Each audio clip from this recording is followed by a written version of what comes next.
6 لوگوں کو منتخب کیا کہ خلیفہ کون بنے. تو مولا فرماتے ہیں کہ علی کو افسوس ہے، انہوں نے علی کو ان کے مقابل میں جا کے کھڑا کر دیا ہے. مولا فرماتے مجھے ان کی برابری میں لا رہے ہیں، کہاں علی اور کہاں وہ. یہاں تک مولا نے فرمایا کہ الدہر انزلنی ثم انزلنی ثم انزلنی. اس معاشرے نے علی کو اتنا نیچا کیا، اتنا نیچا کیا، اتنا نیچا کہ اب لوگ کہتے ہیں علی یا معاویہ، کہ تم نے علی کو معاویہ کے ساتھ لا کر کھڑا کر دیا. کہاں وہ عابد، کہاں وہ زاہد، کہاں وہ مفسر قرآن، کہاں وہ قاری و تالی قرآن، کہاں وہ برادر رسول، کہاں وہ شوہر بطول، کہاں وہ بابا حسنین. اتنا معاشرہ نیچے لاتا ہے. یہ شیطان کا کام تھا کہ اصل امام کے مقابلے میں ایک بدل کو، فارسی میں کہتے ہیں ایک بدل چیز کو، نقلی چیز کو لا کے کھڑا کر دیتا ہے. لیکن یہ بھی یاد رکھنا، جب نقل بنتا ہے نا تو اصل کی ویلیو ویسی بڑھ جاتی ہے. فیک کرنسی کے فیک کرنسی ہوگی تو پتا چلے گا کوئی اصل ہے. فیک سونا ہوگا تو پتا چلے گا کوئی اصل ہے. تو یہ فیک آ کر بتاتے ہیں کہ جاؤ کسی اصل کو ڈھونڈو. بھائی آپ فیک آدمی ممبر پہ بٹھا دو، بھائی میں عالم ہوں، امامہ پہن کے لباس پہن کے بیٹھ جائے. اب ہے تو فیک نا. فیک کرنسی سے نہ دودھ نہیں لے سکتے، تو فیک امام سے جنت کہاں لے سکتے ہو بھائی. مولانا کا سلونی سلونی قبل ان تفقدونی. تو ایک فیک بندہ بیٹھ گیا ممبر پہ، چلو آپ کو تھوڑا اعصابی نے سیریس ہو گئے آپ لوگ بہت. ممبر پہ بیٹھ گیا کہ سلونی سلونی قبل ان تفقدونی. اب کیونکہ فیک تھا، اسے بھی پتا ہے، فیک کو پتا ہے میں فیک ہوں.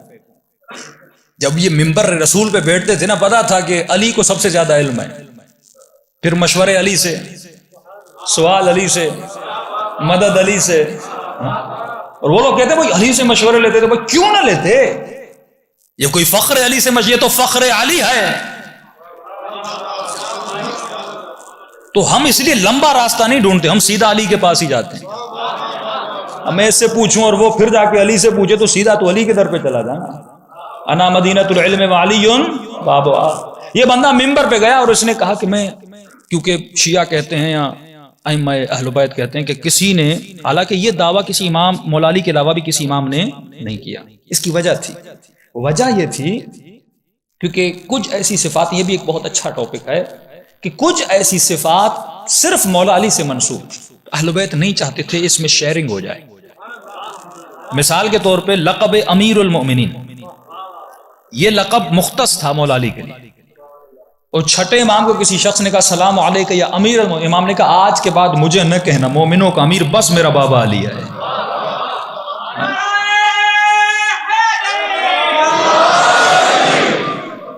یہ شخص ممبروں پہ گیا اور اس نے اپنے بندے بٹھائے گا، دیکھو میں بھی وہی دعویٰ کروں گا جو علی والا ہے، سلونی سلونی قبل ان تفقدونی. لیکن اپنے بندے بٹھائے. خطیب جیسے اپنا مجمع لاتا ہے نا واہ واہ کے لیے، یہ بھی روٹین ہے ہمارے یہاں. 20 لوگ اپنے آ رہے ہیں، واہ واہ کی جا رہی ہے. اور یہ ڈھونڈنا ہو نا تو دیکھنا، اگر صرف مجمع کے آگے کے لوگ واہ واہ کر رہے ہیں تو سمجھ جانا اپنے ہیں. اگر سارا مجمع واہ واہ کر رہا ہے، آج مولوی سے لے کر سب اسی ہمزات میں، نفحات میں مبتلا ہیں کہ بندے کا اعتبار خدا پہ نہیں ہے، بندوں پر ہے. بھائی 6 بندے لاؤں گا تو مجلس کامیابی، اللہ کامیابی دیتا ہے، تو بندوں پہ بھروسہ کر رہا ہے. اس نے بھی یہی کام کیا کہ اس نے چند بندے لائے اپنے مسجد میں بٹھا دیے اور کہا دیکھو میں یہ دعویٰ کروں گا لیکن سوال مجھ سے آسان پوچھنا. اپنا مولوی، اپنے بندے. اس نے کہا سلونی سلونی قبل ان تفقدونی، پوچھو جو کچھ پوچھنا ہے. اب تاریخ بھی جب کسی کو ذلیل کرنے پر آئے، اب اس کے چھوٹے چھوٹے شاگرد تھے، جوان تھے، علم تو تھا نہیں کیونکہ ان کے پاس علم تو ہے ہی نہیں. میں وہی کہتا ہوں یہ تفسیر بھی پڑھتے ہیں تو WC کے لطیفے ہوتے ہیں. کوئی ذرہ برابر جاؤ تفسیر میزان پڑھو تو جو پتا چلے کہ تفسیر قرآن ہوتی کیا ہے. آپ علم اہل بیت سے ان کو روشناس کرائیں. ایک عالم خمینی جیسا ان کے پاس نہیں، مطہری جیسا ان کے پاس نہیں، طباطبائی جیسا ان کے پاس نہیں. جب ہمارے اماموں جیسے امام نہیں ہیں تو ہمارے علماء جیسے علماء کہاں ہوں گے؟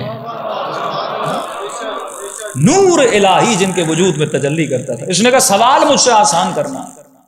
ایک بندہ اٹھا، قبلہ صاحب میرے کان کتنے؟ تو اس نے کہا بیٹا 2 کان ہیں، ذرا مشکل سوال کرو۔ دوسرا اٹھا، قبلہ صاحب میری انگلیاں کتنی ہیں؟ عجیب جاہلانہ سوال ہو رہے تھے، یعنی دعویٰ علی والا سوال بچوں والے۔ ایک خاتون بیٹھی تھی پردے کے پیچھے مسجد میں، اس نے کہا عجیب بات ہے، یہ تھی علی کی ملنگ، علی کی علی کی ماننے والی۔ اس نے کہا مولانا صاحب کان کتنے ہیں، انگلیاں کتنی ہیں، تو سب کو پتا ہے، میں مشکل سوال نہیں کرتی کیونکہ تم نے دعویٰ علی کا کیا ہے، تو میں بھی تیرا ظرف دیکھ کر تجھ سے سوال کروں گی۔ کہ یہ بتا جو امامہ سر پہ پہنا ہوا اس کے بل کتنے ہیں؟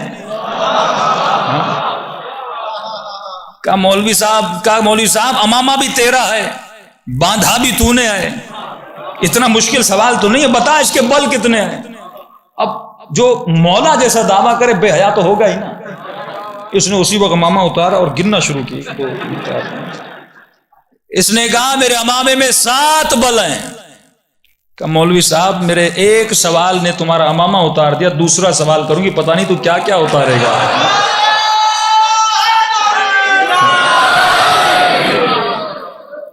تو یہ دعوے بہت ہوئے۔ اس وقت اس شخص نے کہا تھا کہ بھائی سلونی کے دعوے نے مجھے تو ذلیل ہی کر دیا۔ تو جو بھی علی کے مقابلے میں آیا دنیا بتاتی ہے وہ ذلیل ہو کر ہی دنیا سے گیا ہے۔ صلوات پڑھیں محمد و آل محمد پہ۔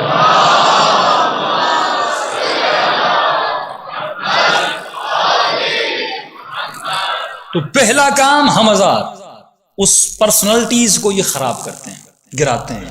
وہی کام جو آپ دیکھتے ہیں وہ شیطانی صفات والا، شیعہ ایسے، شیعہ ویسے، امام ایسے، امام ویسے، یہ پہلے امام عدل کو اور امام حق کو خراب کرتے ہیں۔ اس کے بعد جب خراب کیا تو اس کے مقابلے میں فیک پرسنالٹیز لاتے ہیں، اس کے مقابلے میں فیک امام لاتے ہیں۔ اور آج یہ مسلمان سوچے بھائی، صحیح بخاری صحیح مسلم میں حدیث ہے کہ میرے بعد 12 خلیفے ہوں گے، کلہم من قریش، کبھی کہا خلیفہ، کبھی کہا نقیبن، کبھی کہا رجلن، کبھی کہا قیمن، کہ میرے بعد 12 رجل، میرے بعد 12 خلیفے، میرے بعد 12 نقیب، میرے بعد 12 قیم، کلہم من قریش۔ موثق حدیث ہے، آج تک ایک بھی اہل سنت کا عالم جواب نہیں دے سکا، کیونکہ خلفائے راشد کو ملاؤ، بنو عباس کو ملاؤ، بنو امیہ کو ملاؤ، پھر بھی 12 نہیں ہوتے، 12 سے زیادہ ہوتے ہیں۔ عدد پورا ہوتا ہی نہیں ہے کہ 12 کیسے کریں۔ اور یہ دلیل ہے کہ 12 خلیفے ہوں گے، ہر زمانے میں ہوں گے۔ تو مسلمان سوچے آج کے زمانے میں خلیفہ کون ہے؟ یہ تو زندہ مثال ہے نا نبی کے کلام سے۔ آج کے زمانے میں کوئی جواب نہیں دے سکتا، لیکن علی کے ماننے والا دے سکتا ہے آج بھی۔ اور خود کہتے ہیں ان 12 نقیبوں اور خلیفوں میں جو آخری ہوگا وہ مہدی ہوگا۔ خود اہل سنت کہتے ہیں آخری میں، بھائی تمہیں پہلے کا بھی، ہم تجھے پہلے کا پتہ بھی دے رہے ہیں، آخری کا پتہ بھی دے رہے ہیں۔ جب پہلا مہدی ہے، جب پہلا علی ہے، آخری مہدی ہے، تو بیچ والے بھی آ کے ہم سے پوچھ لے